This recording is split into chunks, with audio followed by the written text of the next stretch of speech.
जय हिंद। पहले के ज़माने में ट्रांसपोर्टेशन के लिए हम लोग घोड़े और खच्चर, ऊँट वगैरह का प्रयोग करते थे। अभी बेसिकली 4 मोड है ट्रांसपोर्टेशन का। आप रोड से जा सकते हैं, ट्रेन से जा सकते हैं, शिप से जा सकते हैं, हवाई जहाज़ से जा सकते हैं। हवाई जहाज़ को सबसे फास्ट माना जाता है। लेकिन 5वां मोड अभी आ गया है हाइपर लूप। ये हाइपर लूप बहुत तेज़ स्पीड से चलेगा। इसे लूप इसलिए कहा जाता है क्योंकि ये पाइप के अंदर चलता है। एक लूप होता है, पाइप के अंदर चलता है। अब ये समझते हैं इसकी स्पीड कितनी होती है, इसमें क्या अच्छाइयाँ होंगी, क्या खराबी होगी, ये वर्क कैसे करता है और इंडिया में ये कब तक आएगा, और आएगा तो क्या चेंजेस देखने को मिलेगा इंडिया में। देखिए, किसी भी ट्रांसपोर्ट को अगर आप देखेंगे तो उसके लिए 2 सबसे बड़ी बाधा होती है। एक होता है फ्रिक्शन और दूसरा होता है एयर का ड्रैग, हवाओं का। अब जैसे कार वगैरह चलती है तो इस पे देखेंगे तो ज़्यादातर तो ज़मीन का ये फ्रिक्शन होता है।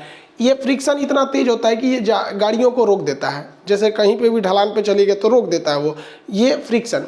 अब दूसरा होता है एयर ड्रैग, हवाओं का झोंका। आप देखिए, कार वगैरह अगर तेज चलाइएगा, हाथ निकालिएगा तो लगेगा हाथ को पीछे कर देगा। देख रहे हैं, इजजरी को बाहर निकल के झाँक रही है, ये अभी उधिया जाएगी, ये समझ में आएगा इसको। तो ये एयर ड्रैग है। एयर ड्रैग बहुत तेज होता है, पेड़ गिरा देता है। आंधी में देखते होंगे हवाओं का क्या गिरा देता है, पेड़ गिरा देता है। तो ये एयर ड्रैग बहुत ज़्यादा हैवी होता है। तो यही 2 समस्या होती हैं सब। इसी की वजह से किसी भी चीज़ में फ्यूल ज़्यादा खर्च होता है या स्पीड ज़्यादा नहीं हो पाती है, और अगर स्पीड होती है तो बहुत जल्दी वो चीज़ रुक जाती है। तो इन दोनों चीज़ को हटाने के लिए लाया गया हाइपर लूप का कंसेप्ट। हाइपर लूप में क्या किया जाता है, इसमें फ्रिक्शन और एयर ड्रैग दोनों को खत्म कर दिया जाता है। आपको पता है कि कोई भी मैग्नेट होता है उसका एक साउथ पोल होता है, एक नॉर्थ पोल होता है। अगर एक और साउथ रखेंगे, दूसरे और नॉर्थ रखेंगे तो चिपक जाएगा, अदरवाइज में ये नहीं चिपकेगा। अगर दोनों नॉर्थ नॉर्थ है तो भी नहीं चिपकेगा, दोनों साउथ साउथ है तो भी नहीं चिपकेगा। एक ही शर्त है चिपकने का, एक नॉर्थ होना चाहिए, एक साउथ। तो इसी का कंसेप्ट में क्या किया जाता है, जो लूप बनाया जाता है, जो लूप मतलब जो ट्यूब बनाया जाता है, उसकी जो अंदर की दीवारें होती हैं, ये जिस पोल की बनी होती हैं, मान लीजिए इसको भी नॉर्थ पोल का बना दिए, और इसके अंदर जो पॉड चलता है, जो गाड़ी चलेगी, इसकी भी बाहर दीवारों को नॉर्थ बना दिए, या फिर दोनों को साउथ बना दीजिए या दोनों को नॉर्थ बना दीजिए। ऐसा कर देने से दोनों एक दूसरे को ढकेलने लगेंगे और वो चिपकेंगे नहीं, एक तरह से कहिए कि वो हवा में तैरेंगे। इससे फ़ायदा ये है कि इस पॉट में अगर मान लीजिए 20 आदमी भी हैं, 20 आदमी, तो आप अच्छा खासा इसका वेट हो जाएगा। आप 20 आदमी को ढकेल नहीं सकते, आप एक चौकी को नहीं ढकेल पाएंगे। एक खाली कार है जिसमें कोई नहीं, उसको भी नहीं ढकेल सकते। लेकिन इसमें क्या होगा कि ये नीचे की इसकी चारों ओर की जो दीवारें हैं, ये लूप जो है वो भी मैग्नेट का है और सेम पोल से ये भी मैग्नेट का है। तो आप इस लूप को, ये जो अंदर जो गाड़ी होती है इसके अंदर पॉट जो बोलते हैं, उसको हल्का सा ढकेलेंगे तो आगे चली जाएगी। वहाँ पर सोचिए कितने 1000 kg के पॉट को आप अगर हाथ से ढकेलेंगे तो आगे चला जाएगा। लेकिन अगर इसी को हम जमीन पे रख देते, जमीन पे आप आटे की बोरी जो 50 किलो का है उसको हाथ से रखेंगे तो नहीं ढकेल पाएगा वहाँ, क्योंकि वहाँ पे क्या लग रहा है, फ्रिक्शन लग रहा है। तो ये फ्रिक्शन को खत्म कर दिया। अब एयर ड्रैग को कैसे खत्म किया जाए, तो एयर ड्रैग को खत्म करने के लिए वैक्यूम पंप होते हैं। जैसे ये पाइप, जिस लूप में ये ट्रेन चलती है ना, ये देख रहे हैं ये लूप है, इस लूप में जब ट्रेन चलती है तो साइड साइड में बहुत बड़े वैक्यूम पाइप्स लगे होते हैं। ये पाइप क्या करते हैं, एयर को सक कर लेते हैं। तो जो हवा आगे से काट रही थी उसे क्या कर लेते हैं, सक कर लेते हैं।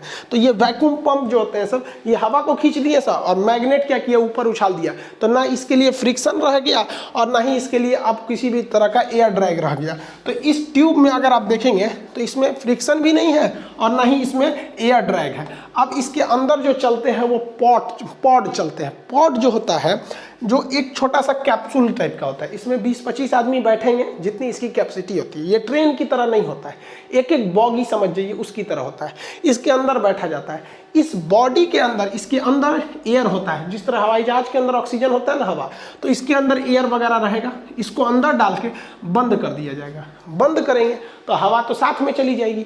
तो बंद करने के बाद इधर जो वैक्यूम पंप लगे हैं वहाँ से हवा को निकाल लिया जाएगा। तो बाहर हवा नहीं है, लेकिन इसके अंदर जो लोग बैठे हैं उनके लिए हवा है, अंदर पर्याप्त हवा रहती है इसके अंदर। इसको बंद कर दिया जाएगा, उसके बाद रेडी कर दिया जाएगा।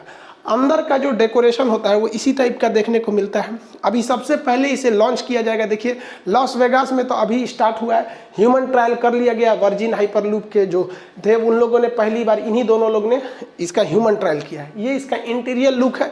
ये दुबई में जो लाया जाएगा ये उसका लुक है। तो पॉड के अंदर इस तरह से लोग बैठेंगे, वो ट्रेन की तरह नहीं होगा, एक बॉगी के जैसे होगा वहाँ पर। अब इसमें क्या है, इसका मैकेनिज्म क्या काम करता है समझिए ध्यान से। इसमें एक लीनियर मोटर होता है।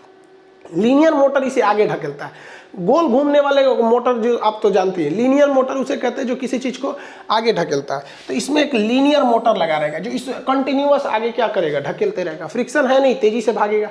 लेकिन इसका जो वैक्यूम पंप है जो हवाओं को खींच लिया है, लेकिन कुछ ना कुछ हवाओं को वो छोड़ देता है। तो इसके लिए क्या किया जाएगा, इसके आगे एक फैन लगाया जाएगा।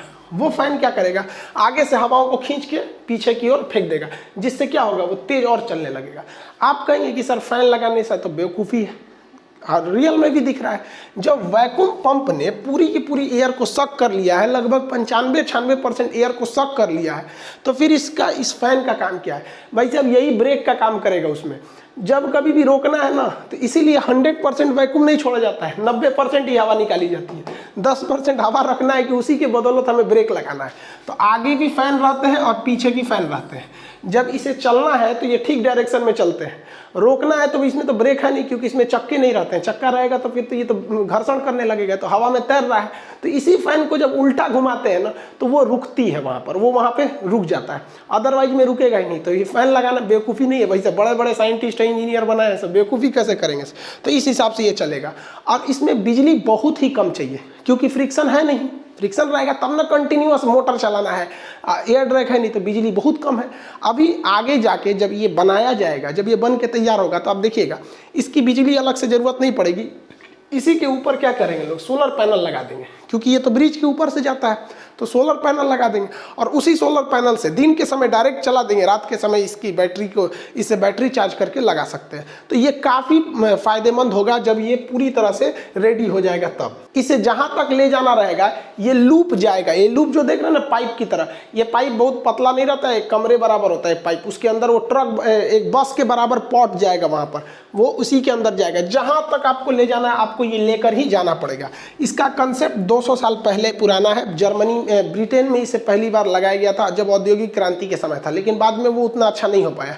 लेकिन इधर जो था, इलॉन मस्क जो है, ये टेस्ला कंपनी के मालिक है, स्पेसएक्स इनका जानते हैं, इन्होंने इसको प्रोग्राम को आगे बढ़ाया। इलॉन मस्क ने 2013 में ये कंसेप्ट दुनिया के सामने रखा और इन्होंने अच्छे से समझाया, क्योंकि 200 साल पहले जब ब्रिटेन के इंजीनियरों ने इसे बनाया था, तो उस समय वैक्यूम पंप वगैरह उतने अच्छे नहीं थे, लेकिन इन्होंने अच्छे से समझाया और इसके लिए कोई उन्होंने कॉपीराइट वगैरह नहीं कराया, इसलिए ओपन सोर्स है। आप भी चाहें तो अपने घर बना सकते हैं, कोई दिक्कत नहीं है।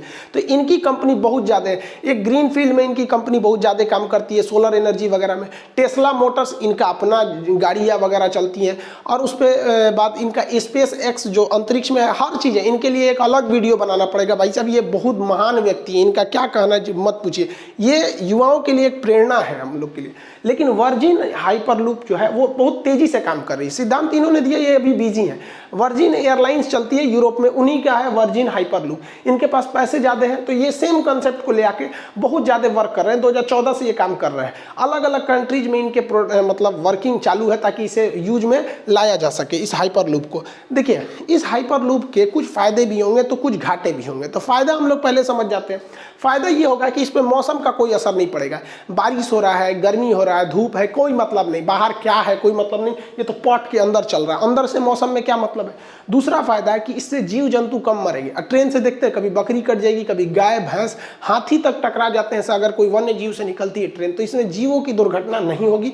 पर्यावरण को कोई लॉस नहीं होने वाला इससे, ना कोई धुआं निकलेगा, ना कार्बन उत्सर्जन होगा, कोई दिक्कत नहीं होने वाला इससे। और लेस एनर्जी है, ऊपर से सोलर से चार्ज होकर नीचे चल जाएगा। तो पर्यावरण के लिए इको फ्रेंडली है। जो अभी हम लोग पर्यावरण की समस्या को लेकर जूझ रहे हैं, उसके लिए बहुत अच्छा है। मेंटेनेंस इसमें बहुत कम है, ना बराबर है, क्योंकि घिसावट है ही नहीं है, तो फिर घिसेगा किस चीज़ के। मेंटेनेंस की सबसे बड़ी समस्या घिसावट के लिए आता है। आपका टायर क्यों घसता है? घिसावट के लिए। इंजन में मोबिल क्यों डालते हैं? घिसावट कम करने के लिए। हर जगह तो समस्या ग्रीसिंग मोबिल, घिसावट के लिए। तो फ्रिक्शन है ही नहीं है, तो मेंटेनेंस कम है। जब मेंटेनेंस कम है, तो इसका किराया बहुत ही कम रहने वाला है। और स्पीड तो मत पूछिए भाई साहब, 1200 किलोमीटर प्रति घंटा। जो जहाजें चलती हैं हम लोग की कमर्शियल, वो 600 किलोमीटर प्रति घंटा चलती है। तो ये हवाई जहाज से भी तेज चलने वाला है। 5वां मोड ऑफ ट्रांसपोर्टेशन ये है। लेकिन हर सिक्के के दो पहलू होते हैं। किसी चीज़ की अच्छाइयाँ तो खराबी भी होती है। इसकी कुछ खराबी है, उसको समझिए। पहला कि जब आप इसे स्टार्ट कीजिएगा तो शुरुआत में हैवी पैसा देना पड़ेगा, क्योंकि इसे हम लोग ज़मीन पे नहीं ले जाते हैं, ज़मीन पे ले ही नहीं जा सकते, ज़मीन उबड़ खाबड़ होती है, तो उसके लिए हमें ब्रिज पे ले जाना पड़ता है। तो पहले ह्यूज इन्वेस्टमेंट करना पड़ेगा, करोड़ों की खर्च आएगा। ये अलग बात है कि एक बार जब ये लग गया तो उसके बाद पैसे बहुत कम लगेंगे। तो भाई साहब रेलवे में भी बिछाने में क्या कम पैसा लगता है, रेलवे में भी तो करोड़ों रुपए लगते हैं, ट्रैक बिछाओ, ये करो वो करो। तो इसमें एक चीज़ है इन्वेस्टमेंट। दूसरा है कि इसमें पेड़ बहुत ज़्यादा काटे जाएंगे, क्योंकि इसकी स्पीड इतनी तेज है कि इसे बहुत सीधा रखना मजबूरी है। अब सीधे में कोई जंगल आ गया, पेड़ आ गया, काट दो वहाँ पर, तो खैर ये कोई बहुत बड़ा इशू नहीं है। अगर आप वहाँ से पेड़ काट देते हैं तो इसके अगल बगल में लगा भी दीजिए, उसी लगले सही हो जाएगा यहाँ पर, तो पेड़ को लॉस होगा। दूसरा इसमें इसके अंदर प्रेशर बहुत कम रहेगा, हालांकि स्पॉट के अंदर प्रेशर रहेगा लेकिन ट्यूब में प्रेशर कम रहेगा। तो उससे क्या होगा कि जो इंसान ज़्यादा सफ़र करने के आदी नहीं है तो उनको हल्का कान में दर्द वगैरह वोमिटिंग महसूस होगा। ये तो जहाज में भी महसूस किया जाता है, तो सेम यहाँ भी होगा। नॉर्मली होता है, कोई बहुत ज़्यादा रिस्क नहीं होता है। इसमें समस्या ये है कि अगर ब्रेक काम नहीं किया या इमरजेंसी में रोकना हुआ तो ससुरा दिक्कत हो जाएगा। इतना तेज स्पीड है, 1200 किलोमीटर प्रति घंटा, इतना तेज स्पीड है, जिस वजह से ये क्या होगा, बहुत ज़्यादा समस्या आ जाएगी। अब खुद सोचिए, हिंदुस्तान को आर पार कर जाएगा 3 घंटे में, कश्मीर से कन्याकुमारी 3 घंटे में, 12×36 3 घंटे में आर पार कर जाएगा। सोचिए कितना ज़बरदस्त इसकी स्पीड रहेगी। तो ये एक समस्या इसमें बहुत ज़्यादा आएगी। मतलब इसमें कोई भी सफ़र आप मिनटों में कर सकते हैं। अगर आपको जाना है मुंबई से पुणे, तो जो 3 घंटे लगते थे ये उसको तय करेगा 22 मिनट में, खट से पहुंचा देगा। इसमें एक और समस्या क्या है कि इसमें केवल एक पॉड जा सकते हैं। ट्रेन की तरह बॉगी दर बॉगी जोड़ के लंबा नहीं कर सकते, एक एक पॉड जाएगा, यानी एक चला गया ना तो उस रास्ते पे जब दूसरा तब तक नहीं जाएगा जब तक वो पहुंच नहीं जाता है। तो एक गया तो फिर अगला, मान लीजिए 20 मिनट का रास्ता है तो अगला 20 मिनट उसके पीछे जाएगा। ये फिलहाल की है, लेकिन ऐसा नहीं है।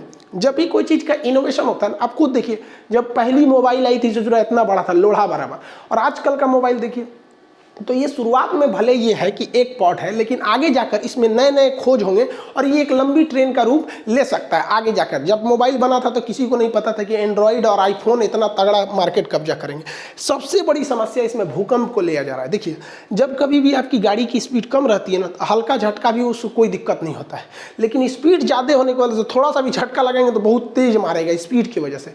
तो इतना तेज ये भाग रहा है, उसमें हल्का झटका मार देंगे भूकंप से तो तोड़ के बाहर निकल जाएगा।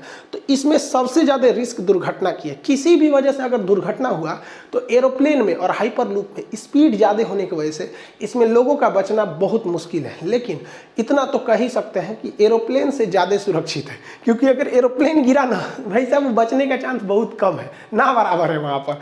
हाँ, लैंडिंग के वक्त फिसल उसल गया तो बच सकते हैं, जैसे कोझिकोड में, ऊपर गया तो सीधे गए। इसमें क्या है कि अगर हम पॉड को मजबूत बना दें, अंदर सीट बेल्ट ज़्यादा कर दें, तो संभावना एरोप्लेन की तुलना में मरने की इसमें बहुत ही कम है। भारत में ये मुंबई से पुणे के बीच में चलने के लिए था। वर्जिन हाइपरलूप इसको बनाने की तैयारी में थी। उस वक्त महाराष्ट्र में देवेंद्र फडणवीस जी की सरकार थी, इन्होंने इसे अप्रूवल दिया था। लेकिन जब सरकार बदल गई, उद्धव ठाकरे साहब की जब सरकार आई, तो इसमें इस प्रोग्राम को रोक दिया गया और कहा गया कि ये बहुत खर्चीला है, इसे किसी अन्य देश में या किसी अन्य स्थान पर ट्रायल किया जाए, अगर सक्सेस हो जाएगा तो हम भी ले आ देंगे। बुलेट ट्रेन भी हमारे यहाँ ट्रायल तो हुई नहीं थी, ना ही मेट्रो हमारे यहाँ ट्रायल हुई थी, ये विदेशों में ट्रायल हुई तो सक्सेस हम लोग हो गए, तो यहाँ लगे। देखिए, हमारा अपना मानना है कि भारत को जो बुलेट ट्रेन है ना भाई साहब, देखिए बुलेट ट्रेन जो भारत में लाया जा रहा है, अच्छी बात है आप लाइए, क्योंकि देश में हमारा भी नाम होगा विदेश में जाएंगे तो। लेकिन अगर आप गहराई से सोचिएगा ना, तो इसका बहुत ज़्यादा यूज नहीं है। रीजन क्या है कि बुलेट ट्रेन हमेशा बड़े शहरों को होकर गुजरेगी, छोटे मोटे गांव से तो जाएगी नहीं। फिर बुलेट रहेगी क्या, किस काम की, लंबे लंबे रूट पे जाएगी।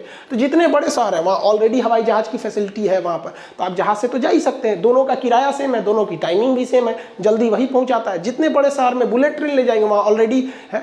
मेरे हिसाब से जो भारत की ट्रेन है इसी को टाइम से कर दीजिए भाई साहब। अगर ये टाइमली निकलने लगेगी तो कोई दिक्कत नहीं हो जाएगा। ट्रांसपोर्टेशन अच्छा होना चाहिए। सिंपल आपको ट्रेन की बदहाली का एग्जाम्पल देते हैं कि मुगल सराय जो स्टेशन, जिसका अभी दीनदयाल उपाध्याय नाम हो गया है, तो मुगल सराय स्टेशन से बनारस यानी वाराणसी की स्टेशन के बीच की दूरी में है 15 किलोमीटर है। ये 15 किलोमीटर 10 मिनट में ट्रेन तय कर सकती है, इससे कोई दिक्कत नहीं। लेकिन हर एक ट्रेन को वहाँ 1 घंटे लगते हैं। आप शेड्यूल टाइमिंग देखिएगा ना, नेट पर शेड्यूल टाइमिंग, कोई ट्रेन अगर बनारस में 1 बजे है तो मुगल सराय में वो 2 बजे मिलेगी, और वहाँ 1.5 से 2 घंटे लग जाते हैं। ये बदहाली है। तो हमारे यहाँ ट्रेन की स्पीड कम नहीं है, सोच रहा मैनेजमेंट खराब है। हर साल रेल मंत्री आएंगे, इस साल 5 ट्रेन चलाया जाएगा, 10 ट्रेन चलाया जाएगा, ससुरा ट्रैकवा वही है, कभी सुने हैं कि वित्त मंत्री ने कहा कि इस साल 2 ट्रैक की जगह 4 ट्रैक किया जाएगा, तब ना होगा। कंजम्पशन इतना ज़्यादा है।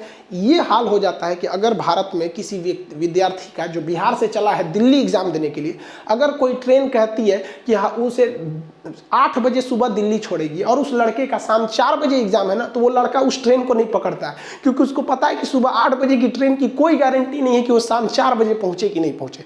तो भारत के लिए ये सबसे बड़ी समस्या है कि हमारी ट्रेनें इतनी लेट है।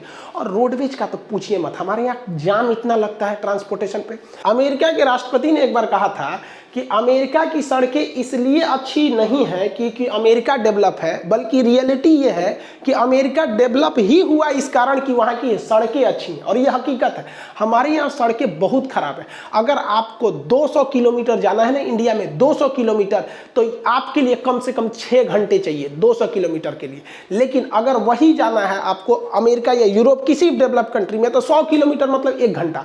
हकीकत में 100 किलोमीटर मतलब 1 घंटा। तो भारत में रोडवेज और इनको ज़्यादा ध्यान देना बेहतर है। आप उत्तर प्रदेश सरकार का एग्जाम्पल ले लीजिए, एक्सप्रेस वे भर दिए उन्होंने, चाहे वो यमुना एक्सप्रेस हो, पिछली सरकार को भी देखिए यमुना एक्सप्रेस हो या ग्रीनफील्ड हो, और वर्तमान में भी देख लीजिए Purvanchal expressway, ring expressway, Ganga expressway, इतना भर दिया गया एक्सप्रेसवे को कि अभी ये उत्तर प्रदेश से बाकी राज्यों को सीखना चाहिए कि ट्रांसपोर्टेशन को बेहतरीन कीजिए, आप अच्छे से डेवलप हो जाएंगे, वरना कोई नहीं जा पाता है। हम लोगों को पटना जो है, पटना से हाजीपुर महज 15 किलोमीटर की दूरी है।